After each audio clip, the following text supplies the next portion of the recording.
আসসালামু আলাইকুম আমার প্রিয় আপুরা ভাইয়ারা সবাই কেমন আছেন? আল্লাহর রহমতে অনেক ভালো আছেন। আমরাও সবাই আলহামদুলিল্লাহ ভালো আছি। সকালবেলা দেখতেছি আমাদের বাসার নিচে একটা ট্রাক আসছে।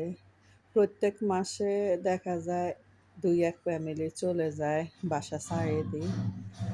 আজকে মনে কোনো বাসা খালি হইছে। বাসা ছাড়িয়ে লোক যাইতেছে মাল নেওয়ার জন্য। গাড়ি আসছে। বারান্দায় দাঁড়ায় দাঁড়ায় আমি দেখতেছি। নিজের বাসার মধ্যে যে এরকম শান্তি, ভাড়া বাসার মধ্যে আসলে ওরকম শান্তি নাই। দেখা যায় নিজের ইচ্ছা মতো চলা যায় না। তার মধ্যে নিজের ইচ্ছা মতো ছাদে উঠা যায় না। কোনো শব্দ হইলে সমস্যা, তার মধ্যে বড় কথা বললে সমস্যা, তার মধ্যে বাচ্চারা একটু খেলাধুলা করলে সমস্যা। নিজের বাসার মধ্যে যেরকম একটা শান্তি, সুখ আর কোনোখানে নাই। কিন্তু আমি আমার মানে আজকে ৩০ বছর আমি বাইরে। কিন্তু আমি আমার হাসব্যান্ড গভর্নমেন্ট জব করতো, কিন্তু সরকারি কোয়ার্টারও আমরা পাইছি, কিন্তু আমি থাকি নাই। আমি চট্টগ্রাম ছিলাম ১০ বছর। তারপরে ঢাকাতে আজকে ২০ বছর। ৩০ বছর আমার সংসার লাইফ। ৩০ বছরে আমি ৩ বারে বাসা পাল্টাইছি। ৩ বার বাসা পাল্টাইছি আমি, আর বাসা পাল্টাই নাই। তারপরে এখন স্থানীয়ভাবে নিজেরা বাসা থাকতেছি নিজেদের। এখন আর কোনো সমস্যা নাই। কিন্তু বাসা পাল্টানো যে এত কষ্ট বলার মতন না। যে সময় আগে আমাদের এই বাসাটা ভাড়া ছিল। আমি ভাড়া বাসায় ছিলাম কাকরাইলে। আমার মেয়ে পড়ালেখা করতো ওইখানে। ছেলেদের পড়ালেখা শেষ, কিন্তু মেয়ের এখনও পড়ালেখা বাকি আছে। ছোট ছেলের আরও ১ বছর আছে। আইটি ইঞ্জিনিয়ারিং পড়ালেখা করে ছোট ছেলে। ও ও আবার দেশের বাইরে পড়ালেখা করে। বড় ছেলে ঢাকাতে পড়ালেখা করছে, মেয়েও ঢাকাতে পড়ালেখা করতেছে। তাই আমি মেয়ের পড়ালেখার সূত্রে কাকরাইলে থাকতাম। আইডিয়াল থেকে আমার মেয়ে পড়ালেখা করছিল। তারপরে নিজের বাসায় চলে আসলাম মিরপুরে আসি। তারপরে আমার মেয়ে এখানে আবার ভালো একটা ইউনিভার্সিটিতে পড়তেছে ফ্যাশন ডিজাইনার নিয়ে।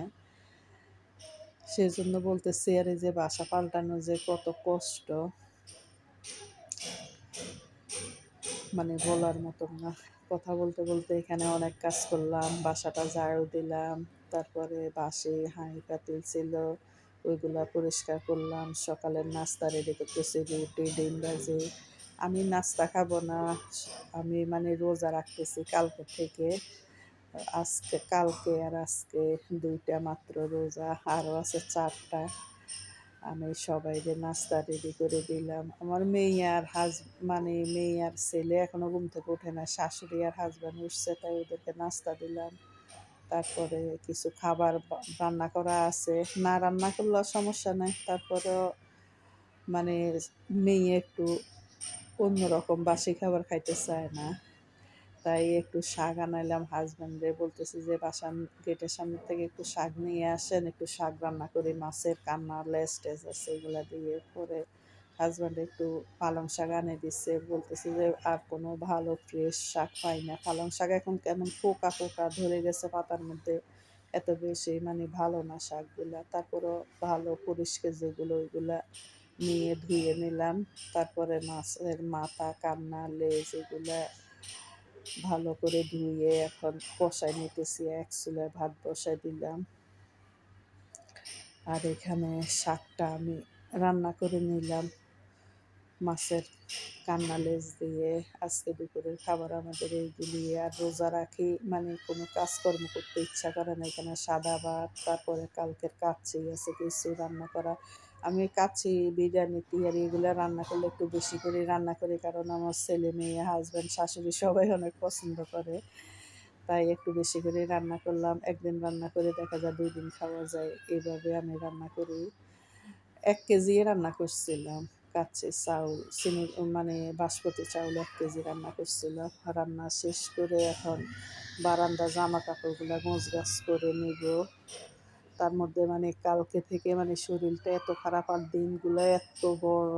মানে কি আর বলবো, এত মাথা ব্যথা করতেছে, কালকে থেকে ওষুধ খাইছি, ওষুধ খাওয়ার পরও মাথা ব্যথা কমতেছে না। আর এখানে সন্ধ্যার সময় সবার জন্য নাস্তা রেডি করতেছি। এখানে পায়েস রান্না করবো একটু, মানে পায়েসের জন্য চিনি গুঁড়া চাউল আগে দিয়ে আমি সিদ্ধ করে নিলাম, তারপরে 1 কেজি দুধ দিয়ে ঘন করে নিয়ে এখন চিনি গুঁড়া চাউলগুলো সিদ্ধ করে তারপরে চাউলের সাথে দুধ দিয়ে দিলাম। এখন এখানে এলাচ, দারচিনি, তেজপাতা, তারপরে বাদাম দিয়ে